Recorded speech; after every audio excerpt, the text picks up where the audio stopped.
ಓಂ ಭದ್ರಂ ಕರ್ಣೇಭಿಃ ಶೃಣುಯಾಮ ದೇವಾ ಭದ್ರಂ ಪಶ್ಯೇಮಾಕ್ಷಭಿರ್ಯಜತ್ರಾಃ ಸ್ಥಿರೈರಂಗೈಸ್ತುಷ್ಟುವಾಂಸಸ್ತನೂಭಿರ್ವ್ಯಶೇಮ ದೇವಹಿತಂ ಯದಾಯುಃ. ಓಂ ತತ್ಪುರುಷಾಯ ವಿದ್ಮಹೇ ಸುವರ್ಣಪಕ್ಷಾಯ ಧೀಮಹಿ ತನ್ನೋ ಗರುಡಃ ಪ್ರಚೋದಯಾತ್. ಶ್ರೀ ಗುರುಭ್ಯೋ ನಮಃ. ಹರಿ ಓಂ. ಆತ್ಮೀಯ ಪ್ರಿಯ ಪ್ರೇಕ್ಷಕ ಮಿತ್ರರೇ, ನಿಮ್ಮೆಲ್ಲರ ಜೀವನ ಸುಖಕರ, ಸಮೃದ್ಧಿಕರ, ಲಾಭಕರವಾಗಿರಲಿ ಅಂತ ನನ್ನ ಆರಾಧ್ಯ ದೇವಿ ಹೊರನಾಡು ಅನ್ನಪೂರ್ಣೇಶ್ವರಿಯ ಪಾದಗಳಿಗೆ ನಮಸ್ಕರಿಸ್ತಾ, ಪ್ರಿಯ ಪ್ರೇಕ್ಷಕ ಮಿತ್ರರೇ, 2026 ವೃಶ್ಚಿಕ ರಾಶಿಯ ವರ್ಷ ಭವಿಷ್ಯ ಹೇಗಿದೆ ಅನ್ನುವಂಥದ್ದನ್ನು ಈ ವಿಡಿಯೋ ನಾವು ನೋಡೋಣ. ಸಾಧಾರಣವಾಗಿ ನಮಗೆಲ್ಲ ಹೊಸ ಹಬ್ಬ, ಹೊಸ ಸಂವತ್ಸರದ ಆಚರಣೆ, ಸಂಭ್ರಮ ಎಲ್ಲ ಯುಗಾದಿ ಹಬ್ಬಕ್ಕೆ ಮಾಡ್ತೀವಿ. ಯುಗಾದಿ ಅನ್ನುವಂಥದ್ದು ನಮಗೆ ಹೊಸ ವರ್ಷ ಪ್ರಾರಂಭ, ಸಂವತ್ಸರದ ಪ್ರಾರಂಭ.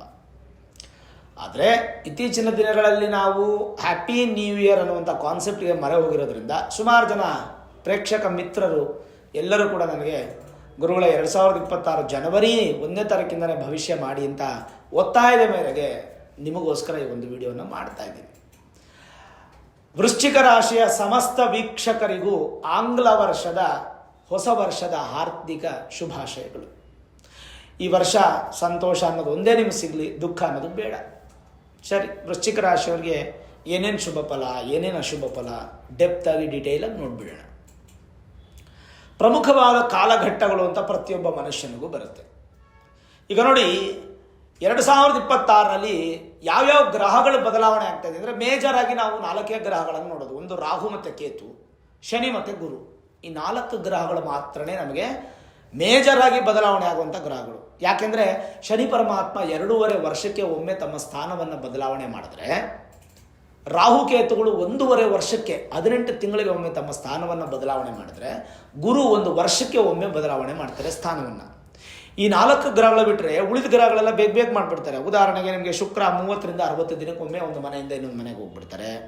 ಸೂರ್ಯ ಅಂತೂ ಎಕ್ಸಾಕ್ಟಾಗಿ 1 ತಿಂಗಳಿಗೆ ಒಂದ್ಸಲ ಬೇರೆ ಮನೆಗೆ ಶಿಫ್ಟ್ ಆಗಿಬಿಡ್ತಾರೆ. ಇನ್ನು ಕುಜ 45ರಿಂದ 60 ದಿನಗಳಲ್ಲಿ ಒಮ್ಮೆ ಮನೆಯನ್ನು ಬದಲಾವಣೆ ಮಾಡ್ತಾರೆ. ಬುಧ 14ರಿಂದ 28 ದಿನದಲ್ಲಿ ಬದಲಾವಣೆಯನ್ನು ಮನೆಯಿಂದ ಮನೆಗೆ ಮಾಡ್ತಾರೆ. ಅದು ಬಿಟ್ಟರೆ ಚಂದ್ರ 2.5 ದಿನಕ್ಕೆ ಒಮ್ಮೆ ಬದಲಾವಣೆ ಮಾಡಿಬಿಡ್ತಾರೆ. ನಮಗೆ ಈ ವರ್ಷ 2026ರಲ್ಲಿ 1 ಜೂನ್ 2ನೇ ತಾರೀಕು ಗುರು ತಮ್ಮ ಸ್ಥಾನವನ್ನು ಬದಲಾವಣೆ ಮಾಡ್ತಾ ಇದ್ದಾರೆ. ಅದು ಬಿಟ್ಟರೆ ಡಿಸೆಂಬರ್ 7ನೇ ತಾರೀಕು ರಾಹುಕೇತುಗಳು ಬದಲಾವಣೆ ಆಗ್ತಾ ಇದೆ. ಅದು 2027ರ ವರ್ಷ ಭವಿಷ್ಯಕ್ಕೆ ಹೋಗ್ಬಿಡುತ್ತೆ. ಅದರ ಬಗ್ಗೆ ಚಿಂತೆ ಇಲ್ಲ. ಈ ವರ್ಷ ವೃಶ್ಚಿಕ ರಾಶಿಯವರಿಗೆ ಚತುರ್ಥ ರಾಹು, ಪಂಚಮ ಶನಿ, ದಶಮ ಕೇತು ಅನ್ನೋದು ಫೈನಲ್. ಅಲ್ಲಿಗೆ ಮುಗಿದೋಯ್ತು. ಈ ಗ್ರಹಗಳೇನು ಬದಲಾವಣೆ ಆಗಲ್ಲ 2026.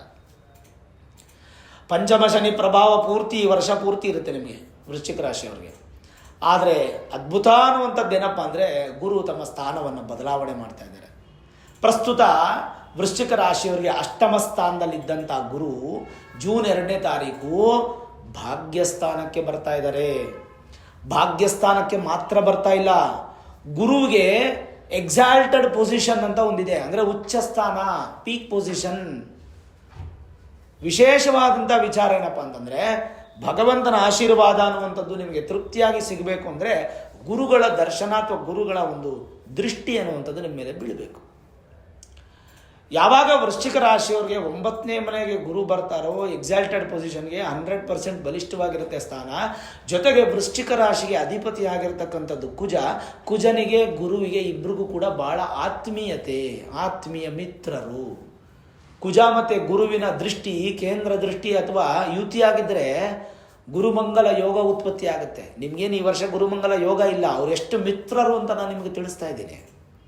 ಹಾಗಾಗಿ ಜೂನ್ 2ನೇ ತಾರೀಕಿಂದ ಒಂಥರ ಸ್ಮಾಲ್ ಸೈಜ್ ಗೋಲ್ಡನ್ ಪೀರಿಯಡ್ ಅನ್ನುವಂಥ ಶುರುವಾಗುತ್ತೆ. ಅದ್ಭುತವಾದಂಥ ಸಂದರ್ಭ. ಬಿಕಾಸ್ ಭಾಗ್ಯಸ್ಥಾನ, ಅದು ಭಾಗ್ಯಸ್ಥಾನ.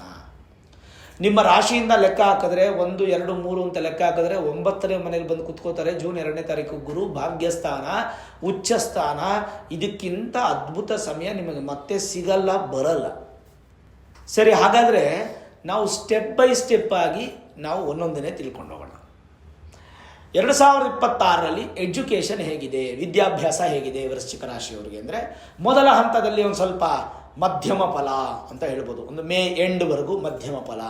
ತದನಂತರ ವಿದ್ಯಾಭ್ಯಾಸ ಕ್ಷೇತ್ರದಲ್ಲಿ ಅತ್ಯಂತ ಉನ್ನತ ಸ್ಥಾನಮಾನ, ಗೌರವ, ಅಭಿವೃದ್ಧಿ ಆಗುತ್ತೆ. ಮೆಮೊರಿ ಪವರ್ ಚೆನ್ನಾಗಿ ಇನ್ಕ್ರೀಸ್ ಆಗುತ್ತೆ. ವಿದ್ಯಾಭ್ಯಾಸಕ್ಕೆ ನಿಮಗೆ ಪ್ರಕೃತಿ ಸಪೋರ್ಟ್ ಮಾಡುತ್ತೆ, ನಿಮ್ಮ ಶರೀರ ಸಪೋರ್ಟ್ ಮಾಡುತ್ತೆ, ನಿಮ್ಮ ಮನಸ್ಸು ಸಪೋರ್ಟ್ ಮಾಡುತ್ತೆ, ಮೆಮೊರಿ ಪವರ್ನ ಇನ್ಕ್ರೀಸ್ ಮಾಡುತ್ತೆ.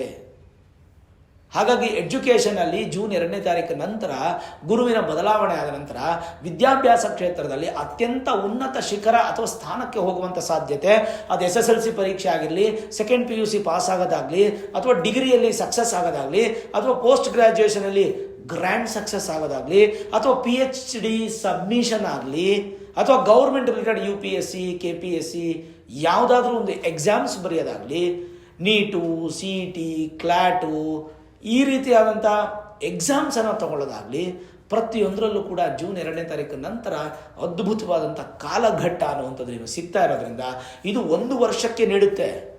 ಬರೋ ವರ್ಷ ನೋಡಿ, ಯಾರ್ಯಾರು 2026 ನಂತರ SSLCನ ಪ್ರಾರಂಭ ಮಾಡ್ತಾ ಇದ್ದಾರೆ, ಈಗ ಫೆಬ್ರವರಿ, ಮಾರ್ಚ್, ಏಪ್ರಿಲ್ 2026ಕ್ಕೆ SSLC ಎಕ್ಸಾಮ್ ಮುಗಿದೋಗುತ್ತೆ. ಅದಾದಮೇಲೆ SSLCಗೆ ಯಾರು ಬರ್ತಾರೆ, 9 ಪಾಸ್ ಆಗಿ 10ಕ್ಕೆ ಬರ್ತಾರಲ್ಲ ವೃಶ್ಚಿಕ ರಾಶಿಯವರು, ಅದ್ಭುತ ನೋಡಿ ಅವ್ರಿಗೆ. ನೆಕ್ಸ್ಟ್ SSLC ಬರೀಬೇಕಾದ್ರೆ ಪರೀಕ್ಷೆ 2027 ಫೆಬ್ರವರಿ, ಮಾರ್ಚ್, ಏಪ್ರಿಲಲ್ಲಿ ನಿಮಗೆ ಗುರು ಭಾಗ್ಯಸ್ಥಾನದಲ್ಲಿರ್ತಾರೆ. ಅತ್ಯಂತ ಯಶಸ್ವಿಯಾದ ಜೀವನ ವೃಶ್ಚಿಕ ರಾಶಿಯವರಿಗೆ. ಎಜುಕೇಷನಲ್ ಪ್ರಾಬ್ಲಮ್ ಇಲ್ಲ. ಜಾಬ್ ರಿಲೇಟೆಡ್ ಬಂದರೆ ಸ್ವಲ್ಪ ಫ್ಲಕ್ಚುಯೇಷನ್ಸ್ ಇದೆ. ಯಾಕೆಂದರೆ ಪಂಚಮ ಶನಿ ಪ್ರಭಾವ ಎಷ್ಟೇ ಆದರೂ ಇರುತ್ತಲ್ಲ, ಶನಿಯ 5ನೇ ಮನೆ ಸ್ಥಾನ ಇದೆಯಲ್ಲ, ಅದು ಪಂಚಮ ಶನಿ. ಪಂಚಮ ಶನಿ ಪ್ರಭಾವದಲ್ಲಿ ಏನಾಗುತ್ತೆ ಅಂತಂದರೆ, ಶನಿಯು ಗೋಚಾರದಲ್ಲಿ ಪಂಚಮದಲ್ಲಿದ್ದಾಗ ಭ್ರಾಂತೋ ಜ್ಞಾನ ಸುತಾರ್ಥ ಹರ್ಷರಹಿತೋ ಧೀಸ್ತೆ ಶಠೋ ದುರ್ಮತಿಹಿ ಅಂಥೇಳಿ ಒಂದು ಶ್ಲೋಕ. ಏನು ಹೇಳ್ತಾರೆ ಎಂಬಂತೆ, ಸ್ವಲ್ಪ ಬುದ್ಧಿ ಭ್ರಮಣೆ ಅಂದರೆ ಕನ್ಫ್ಯೂಷನ್ಸ್. ಭ್ರಮಣೆ ಅಂತಂದರೆ ಹುಚ್ಚಲ್ಲ, ಕನ್ಫ್ಯೂಷನ್ಸ್, ಡ್ಯುಯಲ್ ಯೋಚನೆಗಳು, ಡೈಲಮ ಸಿಚುವೇಶನ್ಸು, ಕನ್ಫ್ಯೂಷನ್ಸು. ತಗೊಳ್ಳಾ ಬೇಡವಾ, ತಿನ್ನಲಾ ಬೇಡವಾ, ಹೋಗಲಾ ಬೇಡವಾ, ನಿಮ್ಮನ್ನ ನೀವೇ ಪ್ರಶ್ನೆ ಮಾಡಿಕೊಂಡು ಅದಕ್ಕೆ ಸಮಾಧಾನ ಸಿಕ್ಕದೇನೆ ತಲೆ ಕೆಡಿಸ್ಕೊತೀರ. ಹಾಗಾಗಿ ಬುದ್ಧಿ ಭ್ರಮಣೆ. ಜ್ಞಾನ ಚೆನ್ನಾಗಿರುತ್ತೆ, ಒಳ್ಳೆ ವೆಲ್ ಎಜುಕೇಟೆಡ್ ಇರುತ್ತೆ, ಬಟ್ ಅವಿದ್ಯಾವಂತರ ಥರ ಮಾತಾಡುವಂಥದ್ದು. ಆಮೇಲೆ ಸಂಪತ್ತು, ನೀವು ತುಂಬ ಎಚ್ಚರವಾಗಿರಬೇಕು.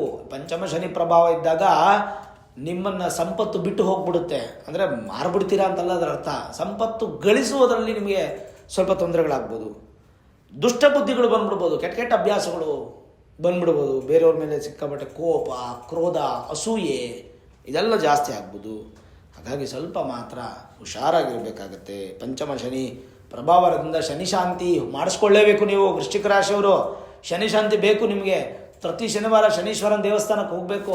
ಅಥವಾ ಶನೀಶ್ವರನ ದೇವಸ್ಥಾನ ಇಲ್ವಾ, ಶಿವನ ದೇವಸ್ಥಾನಕ್ಕಾದರೂ ಪ್ರತಿ ಸೋಮವಾರ ಹೋಗಿ ಬನ್ನಿ, ಅಥವಾ ಅಮಾವಾಸ್ಯೆಗೊಮ್ಮೆ ಆದರೂ ಹೋಗಿ ಬನ್ನಿ.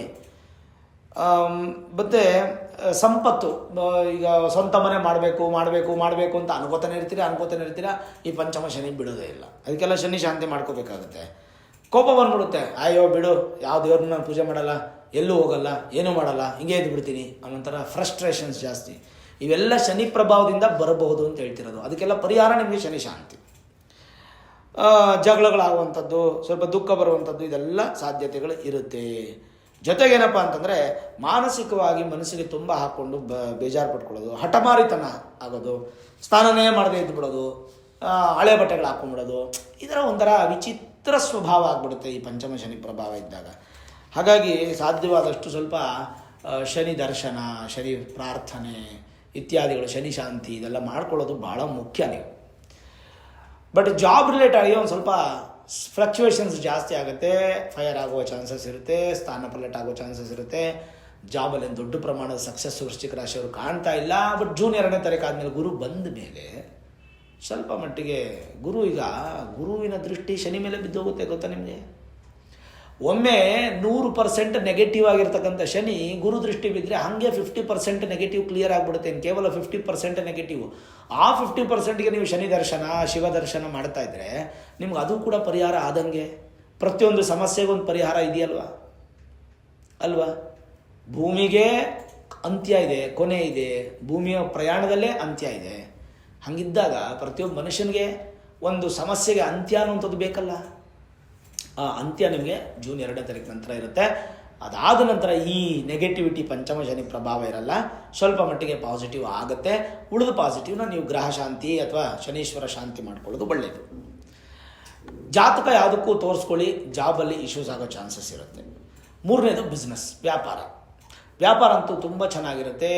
ವೃಶ್ಚಿಕ ರಾಶಿಯವರಿಗೆ ನೀವು ಮಾಡುವಂತಹ ಬಿಸ್ನೆಸ್ ಆಗ್ಬೋದು, ನೀವು ಹಣ್ಣು ತರಕಾರಿ ವ್ಯಾಪಾರ ಅಥವಾ ನೀವೊಂದು ಟೆಲಿಫೋನ್ ವ್ಯಾಪಾರಗಳಾಗ್ಬೋದು, ಅಥವಾ gadgets, electronic, hardware, petrol pump related to ಇವತ್ತಿನ ಟೆಕ್ನಾಲಜಿ, ಅಥವಾ ಯಾವುದಾದ್ರೂ ಒಂದು ಕಿರಾಣಿ ಅಂಗಡಿ, ಒಂದು ಸೂಪರ್ ಮಾರ್ಕೆಟು, ಹೋಟೆಲ್ಲು, ಎಷ್ಟು ಥರದ ವ್ಯಾಪಾರ ಇದೆ. ಅಥವಾ ನೀವೇನೋ IT-BT ಬಿಸ್ನೆಸ್ ಮಾಡ್ತಾಯಿದ್ದೀರಾ, ಸ್ಟಾರ್ಟಪ್ ಕಂಪನಿ ಮಾಡಿದ್ದೀರಾ, ಪ್ರಾಜೆಕ್ಟ್ಸ್, ಇದೆಲ್ಲವೂ ನಿಮಗೆ ಚೆನ್ನಾಗಿರುತ್ತೆ. ಇವೆಲ್ಲವೂ ನಿಮಗೆ ಪಾಸಿಟಿವ್ ಆಗ್ತಾ ಬರುತ್ತೆ. ಬಟ್ ಅದನ್ನು ಅಪ್ಲೈ ಮಾಡಬೇಕಾದ್ರೆ ಪಾರ್ಟ್ನರ್ಶಿಪ್ ಬಿಸ್ನೆಸ್ಸಲ್ಲಿ ಸ್ವಲ್ಪ ಹುಷಾರಾಗಿರಿ. ವ್ಯವಹಾರ ಮಾಡಬೇಕಾದ್ರೆ ಲೇವಾದೇವಿಲಿ ಹುಷಾರಾಗಿರಿ. ಯಾರನ್ನು ಪರಿಪೂರ್ಣ ನಂಬಕ್ಕೆ ಹೋಗಬೇಡಿ. ಹೆಚ್ಚು ನಿಮ್ಮ ಪರಿಶ್ರಮ ನಿಮ್ಮ ಒಂದು ಬಿಸ್ನೆಸ್ ಮೇಲಿರಲಿ. ಆಳು ಮಾಡಿದ್ದಾಳು, ಓನರ್ ಮಾಡಿದ್ದು ಓನರು, ಮಾಲೀಕ ಮಾಡಿದ್ದು ಮಾಲೀಕ. ಸಾಧ್ಯವಾದಷ್ಟು ನೀವು ನಿಮ್ಮ ವ್ಯಾಪಾರದಲ್ಲಿ ನೀವು ತೊಡಸ್ಕೊಳ್ಳಿ, ತುಂಬ ಇಂಪಾರ್ಟೆಂಟು. ಬಿಸ್ನೆಸ್ಸಲ್ಲಿ ಏನು ತೊಂದರೆ ಇಲ್ಲ. 4ನೇದು ಹೆಲ್ತ್ ಇಶ್ಯೂಸ್ ಅನ್ನುವಂಥದ್ದು ದೊಡ್ಡ ಪ್ರಮಾಣದ ಕಾಣ್ತಾ ಇಲ್ಲ. ಬಟ್ ಈ 5ನೇ ಮನೆನ ನಾವು ನೋಡಿ, ಈ ಭಾಗ ಅಂತೀವಿ ಹೊಟ್ಟೆ ಭಾಗ, 5ನೇ ಮನೆನ ಹೊಟ್ಟೆ ಭಾಗ. ಶನಿ ಬಂದು ಕೂತಿದ್ದಾರಲ್ಲ, 6ನೇ ಮನೆ ಅಧಿಪತಿ ಕುಜ ಏನೋ 45 ಡೇಸ್ ಒಂದ್ಸಲ ಫ್ಲಕ್ಚುಯೇಷನ್ಸ್ ಆಗ್ತಾ ಇರ್ತಾರೆ, ಬೇರೆ ಮನೆಗೆ ಹೋಗ್ತಾ ಇರ್ತಾರೆ. 5ನೇ ಮನೆಯಲ್ಲಿ ಶನಿ ಕೂತಿರೋದ್ರಿಂದ ಒಂದು ಸ್ವಲ್ಪ ಹೊಟ್ಟೆ ರಿಲೇಟೆಡ್ ಇಶ್ಯೂಸು, ಗ್ಯಾಸ್ಟ್ರಿಕ್ ಪ್ರಾಬ್ಲಮ್ಮು, ಹೊಟ್ಟೆಯಲ್ಲಿ ಒಂದು ಸ್ವಲ್ಪ ಹುಣ್ಣಾಗೋದು. ಹುಣ್ಣು ಅಂತಂದರೆ ಫುಡ್ ಪಾಯ್ಸನ್ ಆಗೋದು, ಹೊಟ್ಟೆ ಕೆಡೋದು, ಹೊಟ್ಟೆ ನೋವು ಬರೋದು. ಸಾಧ್ಯವಾದಷ್ಟು ಹೊಟ್ಟೆ ಕಡೆ ಚೆನ್ನಾಗಿ ಗಮನ ಕೊಡಿ. ನಿಮ್ಮ ಹೊಟ್ಟೆ ದಪ್ಪ ಮಾಡ್ಕೋಬೇಡಿ, ಹೊಟ್ಟೆ ಕಡೆ ತುಂಬ ಪ್ರೀತಿ ಕೊಡಿ. ಹೊಟ್ಟೆನ ಚೆನ್ನಾಗಿ ನೋಡ್ಕೊಡಿ, ಫ್ಲ್ಯಾಟಾಗಿರಲಿ ನಿಮ್ಮ ದೇಹ ಹೊಟ್ಟೆ. ಅದಕ್ಕೆ ಬೇಕಾದ ಯೋಗ ಎಕ್ಸಸೈಸ್ ಮಾಡಿಕೊಂಡು ಚೆನ್ನಾಗಿ ನೋಡ್ಕೋಬೇಕಾಗತ್ತೆ. ಅದು ಬಿಟ್ಟು ಮೇಜರ್ ಹೆಲ್ತ್ ಇಶ್ಯೂಸ್ ಯಾವುದೂ ಇಲ್ಲ. ಇನ್ನು 5ನೇದು ವೆಲ್ತ್ ಅಂದರೆ ಐಶ್ವರ್ಯ. ಹೇಗಿರುತ್ತೆ ಐಶ್ವರ್ಯ? 2026 ವೃಶ್ಚಿಕ ರಾಶಿಯವರಿಗೆ ಒಂದು ಉತ್ತಮ ಸಂದರ್ಭ ನಿಮಗೆ ಪ್ರಾಪ್ತಿಯಾಗುತ್ತೆ. ಜೂನ್ 2ನೇ ತಾರೀಕು ನಂತರ ಸ್ವಲ್ಪ ಫಿನಾನ್ಷಿಯಲ್ ಅಕ್ಯುಮುಲೇಷನ್ ಚೆನ್ನಾಗಿ ಮಾಡ್ತೀರಾ, ಚೆನ್ನಾಗಿ ದುಡ್ಡು ಮಾಡಿ ಎತ್ತಿಡ್ತೀರಾ, ದುಡ್ಡನ್ನು ಸದುಪಯೋಗ ಮಾಡ್ಕೋತೀರಾ. ಅದು ನಿಮಗೆ ತುಂಬ ಒಳ್ಳೆ ಪಾಸಿಟಿವ್ ಆಗುತ್ತೆ. ಆ್ಯಂಡ್ ಭಾಳ ಒಳ್ಳೆ ಇಂಟೆಲಿಜೆನ್ಸ್ ಕೂಡ ಆಗ್ತೀರಾ. ಯಾವುದರಲ್ಲಿ ದುಡ್ಡನ್ನು ಸೇರಿಸಿಡೋ ವಿಚಾರದಲ್ಲಿ ಅದು ನಿಮಗೆ ಪ್ಲಸ್ ಪಾಯಿಂಟ್. ಇನ್ನು ಮದುವೆ ಮತ್ತು ರಿಲೇಷನ್ಶಿಪ್ ವಿಚಾರ ನೋಡೋದಾದರೆ ಭಾಗ್ಯಸ್ಥಾನಕ್ಕೆ ಗುರು ಬಂದಾಗ ವಿವಾಹ ಚೆನ್ನಾಗಿರುತ್ತೆ. ಮೊದಲು ಈ 5 ತಿಂಗಳಲ್ಲಿ ಹುಡುಗಿ ನೋಡೋದು, ಹುಡುಗನ ನೋಡೋದು, ಮಾತುಕತೆ ಮಾಡೋದು, ಎಂಗೇಜ್ಮೆಂಟ್ ಮಾಡ್ಕೋದೆಲ್ಲ ಮಾಡ್ಕೊಳ್ಳಿ. ಮದುವೆ ಅಂತ ಬಂದಾಗ ಜೂನ್ 2ನೇ ತಾರೀಕು ಮಾಡ್ಕೊಳ್ಳಿ. ನಿಮಗೆ ಎಷ್ಟೋ 3-4 ವರ್ಷದಿಂದ ಮದುವೆ ಆಗ್ತಾನೆ ಇಲ್ಲ, ಒಳ್ಳೆ ನೋಡ್ತಾ ಇದ್ದೀವಿ, 100 ನೋಡ್ಬಿಟ್ಟು ಹುಡುಗಿಗಳನ್ನ 50 ಹುಡುಗರು ನೋಡ್ಬಿಟ್ಟು ಆಗ್ತಾನೆ ಇಲ್ಲ ಅನ್ನೋರಿಗೆಲ್ಲ ಕೂಡ ವೃಶ್ಚಿಕ ರಾಶಿಯವರಿಗೆ ಈ ವರ್ಷ ಮದುವೆ ಆಗುತ್ತೆ. 2026 ಏನು ತೊಂದರೆ ಇಲ್ಲ ವಿವಾಹದ್ದು. ಇನ್ನು ಸತಿಪತಿಗಳ ಕಲಹಗಳು ದೂರ ಆಗಿಬಿಡುತ್ತೆ. ಇನ್ನೇನು ಡಿವೋರ್ಸ್ ಆಗಬೇಕನ್ನೋ ಪರಿಸ್ಥಿತಿ ಕೂಡ ಮತ್ತೆ ಅಂಟ್ಕೊಂಡ್ಬಿಡುತ್ತೆ. ಪ್ರೇಮ ವಿವಾಹದಲ್ಲೂ ಕೂಡ ಸಕ್ಸಸ್ ಇದೆ. ರಿಲೇಷನ್ಶಿಪ್ಸ್ ಚೆನ್ನಾಗಿರುತ್ತೆ, ಏನೂ ತೊಂದರೆ ಏನಿಲ್ಲ, ಅದರದ್ದೇನು ಇಶ್ಯೂಸ್ ಕಾಣ್ತಾ ಇಲ್ಲ. ಇನ್ನು 7ನೇದು ಸಂತಾನ ಕಾರಕ ಗುರು, ಸಂತಾನ ಸ್ಥಾನಾಧಿಪತಿ ಪಂಚಮ. ನಿಮಗೆ ಸಂತಾನ ಕಾರಕನೂ ಗುರುನೇ, ಎಲ್ಲರಿಗೂ ಗುರುನೇ. ನಿಮಗೆ 5ನೇ ಮನೆ ಸ್ಥಾನಾಧಿಪತಿನೂ ಗುರುನೇ. ಹಾಗಾಗಿ ಗುರು ನಿಮ್ಗೆ ಚೆನ್ನಾಗಿರೋದ್ರಿಂದ ಸಂತಾನಕ್ಕೇನು ಇಶ್ಯೂಸ್ ಇಲ್ಲ, ಯಾವುದೇ ಥರದ್ದು ಭಯ ಪಡೋ ಅವಶ್ಯಕತೆ ಇಲ್ಲ. ನಿಮಗೇನಾದ್ರು ಸಂತಾನ ಪ್ಲ್ಯಾನ್ ಮಾಡಬೇಕು ಅಂತಂದರೆ ಖಂಡಿತ ಮಾಡಿ. ಯುಗಾದಿ ಹಬ್ಬ ಆಗೋಬಿಡಲಿ, ಹೊಸ ವರ್ಷ ಬಂದುಬಿಡಲಿ, ಅದಾದಮೇಲೆ ಸಂತಾನಕ್ಕೆ ಪ್ಲ್ಯಾನ್ ಮಾಡಿ, ಖಂಡಿತ ಸಕ್ಸಸ್ ಆಗುತ್ತೆ. 2026ರಲ್ಲಿ ಯಾವ್ಯಾವ ಯೋಗಗಳಿದೆ, ಏನೇನು ಪರಿಹಾರಗಳಿದೆ. ಯೋಗ ಅಂತ ಬಂದಾಗ ಪರಿಪೂರ್ಣವಾಗಿ ಹಂಸ ಯೋಗ ಅನ್ನುವಂಥದ್ದು ನಿಮ್ಗೆ ಅಪ್ಲೈ ಆಗಿಬಿಡುತ್ತೆ. ಹಂಸ ಯೋಗ ನಿಮಗೆ ಧನ ಅಂದರೆ ಹಣ, ಸಂತಾನ, ಸ್ವಂತ ಮನೆ, ಶುಭ ಕಾರ್ಯ, ಈ 4 ಕೊಡುತ್ತೆ. ನೋಡಿ, 2026ರಲ್ಲಿ ವೃಶ್ಚಿಕ ರಾಶಿಯವರು ಪ್ರತಿಯೊಬ್ಬರು ನನ್ನ ನೇರವಾಗಿ ಬಂದು ಹೇಳೋಗ್ತೀರಾ, ಕಮೆಂಟ್ ಮಾಡ್ತೀರಾ. ನಿಮಗೆ ಹಣ ಸಂಪಾದನೆ ಚೆನ್ನಾಗಾಗುತ್ತೆ, ಆಮೇಲೆ ಸಂತಾನ ತುಂಬ ಚೆನ್ನಾಗಿರುತ್ತೆ, ಶುಭ ಕಾರ್ಯಗಳು ನಡೆಯುತ್ತೆ ಮನೆಯಲ್ಲಿ, ಮನೆ ಕಟ್ತೀರಾ, ಇಲ್ಲ ಮನೆ ತೊಗೋತೀರಾ, ಇಲ್ಲ ಫ್ಲ್ಯಾಟ್ ತೊಗೋತೀರಾ, ಇಲ್ಲ ಸೈಟ್ ತೊಗೋತೀರಾ, ಏನೋ ಒಂದು 2026ರಲ್ಲಿ ಆಗುತ್ತೆ. ಯಾಕಾಗುತ್ತೆ ಅಂತಂದರೆ ಭಾಗ್ಯಸ್ಥಾನದಲ್ಲಿ ಗುರು. ಹಾಗಾಗಿ ಏನೂ ತೊಂದರೆ ಇಲ್ಲ. ಹಂಸ ಯೋಗ ಅನ್ನುವಂಥ ಒಂದೇ ಒಂದು ಯೋಗ ತುಂಬ ಒಳ್ಳೆ ಫಲ ಕೊಡುತ್ತೆ. ಈ ವರ್ಷ ಏನು ಪರಿಹಾರ ಅಂತಂದರೆ, ಸಾಧಾರಣವಾಗಿ ಜೂನ್ 2ನೇ ತಾರೀಕು ಎಲ್ಲ ಕಡೆ ಈ ಗುರುಶಾಂತಿ ಮಹಾಯಾಗ ಮಾಡ್ತಾ ಇರ್ತಾರೆ. ಗುರು ಬದಲಾವಣೆ ಆಗ್ತಾರಲ್ಲ, ಇಷ್ಟು ದಿನ ನಿಮ್ಮ ಗುರು ಚೆನ್ನಾಗಿರಲಿಲ್ಲ, ಜೂನ್ 2ನೇ ತಾರೀಕಿಂದ ಗುರು ಚೆನ್ನಾಗಿರ್ತಾರೆ. 2026 ಗುರುಶಾಂತಿ ಮಹಾಯಾಗ ಎಲ್ಲ ಕಡೆ ಮಾಡ್ತಾ ಇರ್ತಾರೆ. ಆ ಯಾಗಕ್ಕೆ ನೀವು ಪಾರ್ಟಿಸಿಪೇಟ್ ಮಾಡಬೇಕು. ಎಲ್ಲಾದರೂ ದೇವಸ್ಥಾನಗಳಲ್ಲೋ ಮಠಗಳಲ್ಲೋ ಮಾಡ್ತಿರ್ತಾರೆ. ಒಂದು 500, 1000, 2000 ರೂಪಾಯಿನೋ ಚಾರ್ಜಸ್ ಇಟ್ಟಿರ್ತಾರೆ. ಆ ಚಾರ್ಜಸ್ ಪೇ ಮಾಡಿ ನೀವು ಪೂಜೆಗೆ ನೀವು ಪಾಲ್ಗೊಳ್ಬೇಕಾಗತ್ತೆ. ಎಲ್ಲೂ ನಿಮ್ಗೆ ಅನುಕೂಲ ಆಗಲಿಲ್ವಾ, ನಾನು ನಿಮ್ಮ ಸಹಕಾರದೊಂದಿಗೆ ನಿಮಗೋಸ್ಕರ 1 ಲಕ್ಷ ಸ್ವಾಹಾಕಾರದ ಗುರುಶಾಂತಿ ಮಹಾಯಾಗ ಮಾಡ್ತಾಯಿದ್ದೀನಿ. ಇದೇ ಜೂನ್ 2ನೇ ತಾರೀಕು 2026 ಎಲೆಕ್ಟ್ರಾನಿಕ್ ಸಿಟಿಯಿಂದ ನೀವು ಹೊಸೂರು ಹೋಗುವಂಥ ರಸ್ತೆಯಲ್ಲಿ ಅತ್ತಿಬೆಲೆ ಅಂತ ಜಾಗ, ಅಲ್ಲಿ ಒಂದೂವರೆ ಕಿಲೋಮೀಟರ್ ದೂರದಲ್ಲಿ ರಾಜರಾಜೇಶ್ವರಿ ಮಹಾಕ್ಷೇತ್ರ, ಶನೈಶ್ಚರ ಕ್ಷೇತ್ರ ಮತ್ತು ಆಂಜನೇಯ ಸ್ವಾಮಿಯ ಮೂಲ ಕ್ಷೇತ್ರ ಇದರಲ್ಲಿ ತುಂಬ ದೊಡ್ಡದಾದಂಥ ಜಾಗ, ಅದ್ಭುತವಾಗಿದೆ. ಆ ಒಂದು ಜಾಗದಲ್ಲಿ ಈ ಒಂದು ಮಹಾಯಾಗ ಮಾಡಬೇಕು ಅಂತ ಭಗವಂತನ ಪ್ರೇರಣೆ ಆಗಿದೆ. ಅಲ್ಲಿ ಈ ಒಂದು ಮಹಾಯಾಗವನ್ನು ಜೂನ್ 2ನೇ ತಾರೀಕು ಮಾಡ್ತಾ ಇರ್ತಕ್ಕಂಥದ್ದು. ಕೇವಲ ಗುರುಶಾಂತಿ ಮಹಾಯಾಗ ಮಾತ್ರ ಅಲ್ಲ, ನಿಮಗೆ ಶನಿ ಚೆನ್ನಾಗಿಲ್ಲ, ಶನಿ ಶಾಂತಿ ಹೋಮನೂ ಆಗುತ್ತೆ, ಅದರಲ್ಲಿ ಗಣಪತಿ ಹೋಮ ಆಗುತ್ತೆ, ನವಗ್ರಹ ಹೋಮ ಆಗುತ್ತೆ, 9 ಗ್ರಹಗಳಿಗೂ ಹೋಮ ಆಗುತ್ತೆ, ಅದರಲ್ಲಿ ಶನೀಶ್ವರನಿಗೂ ವಿಶೇಷವಾಗಿ ಆಗುತ್ತೆ, ಮೃತ್ಯುಂಜಯ ಹೋಮ ಆಗುತ್ತೆ, ಆಯುಷ್ಯ ಹೋಮ ಆಗುತ್ತೆ, ನಕ್ಷತ್ರ ಹೋಮ ಆಗುತ್ತೆ, ಮಧು ಮಿಶ್ರಿತ ಕಮಲ ಪುಷ್ಪ ಶ್ರೀ ಸೂಕ್ತ ಮಹಾಲಕ್ಷ್ಮಿ ಹೋಮ ಆಗುತ್ತೆ. ಈ ಹೋಮಕ್ಕೆಲ್ಲ ನೀವು ಪಾಲ್ಗೊಳ್ಳಬೇಕು ಅಂತಂದರೆ ನಿಮಗೆ 8431384001 ಅನ್ನುವಂತಹ ಒಂದೇ ಒಂದು ನಂಬರ್ಗೆ ಮಾತ್ರ ನೀವು ಕಾಲ್ ಮಾಡಬೇಕು. ಬೇರೆ ಯಾವ ನಂಬರ್ಗೆ ಕಾಲ್ ಮಾಡಿದ್ರೂ ಮಾಹಿತಿ ಸಿಗಲ್ಲ. ಆ ನಂಬರ್ಗೆ ಫೋನ್ ಮಾಡಿದ್ರೆ ನಿಮಗೆ ಫೋನ್ ರಿಸೀವ್ ಮಾಡಿ ನಿಮಗೆ ಡೀಟೇಲ್ಸ್ ಎಲ್ಲ ಕೊಡ್ತಾರೆ. ವಾಟ್ಸಪ್ಪಲ್ಲಿ ನೀವು ನಿಮ್ಮ ಗೋತ್ರ, ನಕ್ಷತ್ರ, ರಾಶಿ, ಹೆಸರು, ಪಿನ್ ಕೋಡ್ ಸಮೇತವಾಗಿ ಪೋಸ್ಟಲ್ ಅಡ್ರೆಸ್ಸನ್ನು ನೀವು ಕಳಿಸ್ಕೊಟ್ಟು ಒಬ್ಬರಿಗೆ 1001 ರೂಪಾಯಿ ನೀವು ಕಳಿಸ್ಕೊಡ್ಬೇಕಾಗತ್ತೆ.